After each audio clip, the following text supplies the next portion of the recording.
مانسیرہ سے خبر شامل کرتے ہیں۔ Mansehra D S P Khan Afsar Khan AD anti corruption Hazara تعینات۔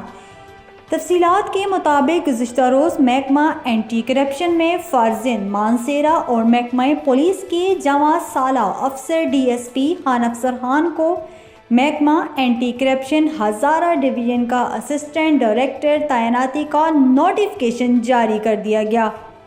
ان کی تعیناتی محکمہ پولیس میں بہترین کارکردگی کی بنیاد پر کی گئی ہے، جو کہ اعلان مانسیرہ کے لیے اعزاز کی بات ہے۔ مختلف سماجی حلقوں نے DSP خان افسر خان کو AD anti corruption Hazara division تعینات ہونے پر مبارکباد اور خراج تحسین پیش کرتے ہوئے امید ظاہر کی کہ وہ خدا کے فضل و کرم سے اپنی سابقہ روایات کو برقرار رکھتے ہوئے بہترین کارکردگی کا مظاہرہ کرنے کا سفر جاری رکھیں گے۔